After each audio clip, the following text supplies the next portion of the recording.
This channel does not promote any violent, harmful, or illegal activities. All content provided by this channel is meant for an educational purpose only. SIR সংঘাতে এবার কি মুখ্য নির্বাচন commissioner Gyanesh কুমারের বিরুদ্ধে সংসদে impeachment প্রস্তাবনা তোড়জোড় তৃণমূল নেত্রী তথা মুখ্যমন্ত্রীকে অপমানের অভিযোগ জ্ঞানেশ কুমারের বিরুদ্ধে। মমতা বন্দ্যোপাধ্যায় বার্তার পরে দলীয় সাংসদদের প্রক্রিয়া শুরুর নির্দেশ অভিষেক বন্দ্যোপাধ্যায়। বিরোধী অন্য রাজনৈতিক দলগুলোর সঙ্গে কথা বলার নির্দেশ।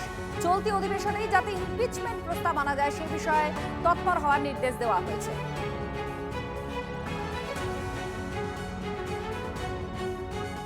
अगर कोई चीज जेन्युइन होता है, प्रैक्टिकल होता है, जनता का हित में होता है, हम भी चाहते हैं उसका इम्पीचमेंट हो। नंबर हमारा नहीं है लेकिन इम्पीचमेंट भी हो सकता है ना, प्रोविजन तो है, रिकॉर्ड तो हो जाएगा। अगर ऐसा कुछ वो करते हैं तो हम भी हमारा पार्टी को एमपीज को कॉन्फिडेंस में लेके डिस्कस करके, हम लोग तो जब कोई पब्लिक इंटरेस्ट में होता है हम सब इकट्ठा होकर ही काम करते हैं, उसमें हमारा कोई एतराज नहीं है। ইমপিচমেন্টের মানে জানেন উনি? কত সংখ্যা লাগে জানেন? ইমপিচমেন্ট কিভাবে পাস করাতে হয় জানেন? কত এমপির ভোট লাগে জানেন? দুর্ভাগ্য 15 বছর মুখ্যমন্ত্রী 7 বারের এমপি ইমপিচমেন্টের পদ্ধতিই জানে না। এক্সপার্ট যারা তাদেরকে নিয়ে বসুন, যারা পার্লামেন্টারি ডেমোক্রেসি জানে, রুল বুক জানে, যে বসুন না, উত্তর দিতে পারবেন না। গোটা মিথ্যাচার পারসেপশন ন্যারেটিভ তৈরি করা কাজ সকাল থেকে, আর আইপ্যাকের এই লোকগুলো করে গোটা পশ্চিমবঙ্গ জুড়ে মূল ইস্যু থেকে দৃষ্টি ঘুরিয়ে দিয়ে। हम लोग इम्पीचमेंट का ले आएगा चीफ इलेक्शन कमिश्नर का, जो जिस तरीका से वो एसआईआर कर रहे हैं और उस तरीका का गलत है और पीपल्स का, हर देश का पूरा नागरिक का वोटर राइट को अफेक्ट कर देते हैं। वो नहीं चाहता है कोई वोटर रहे, तो इसलिए हम लोग उनका जो इल मोटिव है उसका एगेंस्ट में हम लोग इम्पीचमेंट का चिंता किया है।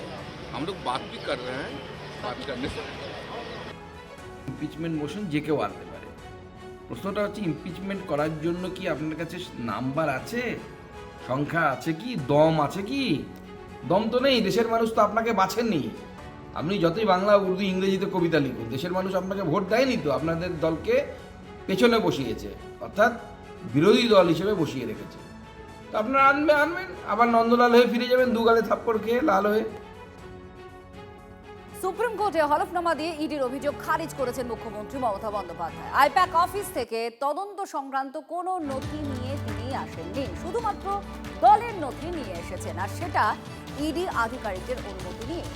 সুপ্রিম কোর্টে হলফনামায় দাবি করেছেন মুখ্যমন্ত্রী, আর মুখ্যমন্ত্রীকে পাল্টা আক্রমণে বিরোধী দলনেতা। তিনি বলছেন সেদিন তার মুখের কথা আর হলফনামার ভাষা তাতে বিস্তর ফারাক আছে। আমরা টিভিতে দেখলাম দিদি বাহাদুর দেখে বলে সব কেড়ে নিয়ে চলে এলাম। Election they are collecting all my information of my party, देखो मैंने सब लेके आया।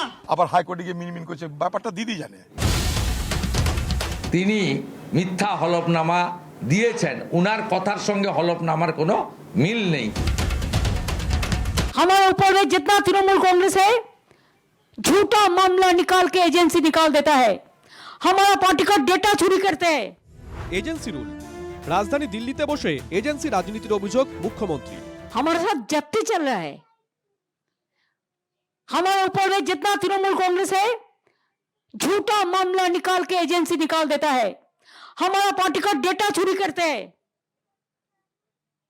हमारा पार्टी को आदमी को जेल में भर देता है। Do you think we are in the ruling party in Bengal? বুধবারই সুপ্রিম কোর্টে ওঠে ইডি তল্লাশিতে বাধার অভিযোগের মামলা। সেখানে হলফনামা দিয়ে ইডির অভিযোগ খারিজ মুখ্যমন্ত্রী। হলফনামায় লিখলেন তদন্ত সংক্রান্ত কোনো নথি নিয়ে আসিনি, শুধুমাত্র দলের নথি নিয়ে এসেছে। ইডি আধিকারিকদের অনুমতি নিয়ে নথি নিয়ে এসেছি, হলফনামায় দাবি মমতা বন্দ্যোপাধ্যায়। কিন্তু আমরা সেদিন মুখ্যমন্ত্রীকে হাতে ফাইল নেওয়া অবস্থায় যুদ্ধ জয়ের ভঙ্গিতে যে প্রেস কনফারেন্স করতে লাইভে দেখেছি, তাতে উনি কিন্তু অনুমতি নিয়েছেন এ কথা একবারও বলেননি। একবার চালিয়ে দেখবেন। Election they are collecting all my information of my party, देखो मैंने सब लेके आया। এই যে আমি নিয়ে এসছি, এই দেখো সব তুলে নিয়ে এসছো ওখান থেকে, কেউ কিছু করতে পারেনি। আমি থাকতে কোনো চিন্তা নাই চোরটাদের। আমি সব কাগজ তুলে নিয়ে এসেছি, মোবাইল তুলে নিয়ে এসেছি, পেরেছে আমাকে রুখতে? সেখানে বাহাদুর করে কে বলেছিল? তিনি বলেছিলেন আপনাদেরই সামনে। এবার তার দলের পরামর্শ দ্বারা তারা দেখেছে এগুলো তো বললে বিপদ হবে হাইকোর্টে, তা এপিটা বদলিয়ে দাও। যুদ্ধ জয়ের মতো বলেছেন, আমি কাড়িয়ে নিয়ে এলাম, আমি নিয়ে যেতে দিইনি। এই ভাষাগুলো কিন্তু অনুমতি বা অনুমোদন বা মিউচুয়ালি হ্যান্ডেড ওভার এটা হয় না। মুখ্যমন্ত্রীকে আক্রমণে বিরোধী দলনেতা, পাল্টা জবাব কুণাল ঘোষের।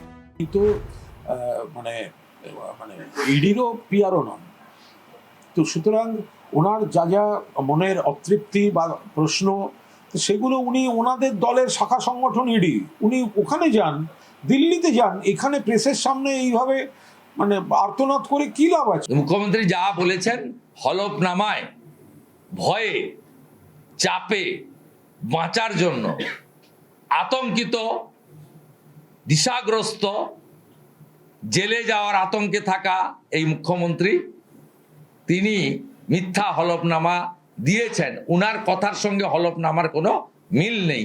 শীর্ষ আদালতে হলফনামা জমা দিয়েছেন মুখ্যমন্ত্রী। মুখ্যমন্ত্রী ও রাজ্যের দায়ের করা হলফনামার জবাব দিতে সময় চায় ইডি। এরপরই 10ই ফেব্রুয়ারি শুনানির দিন ধার্য করে supreme court. Bureau report, TV9 Bangla.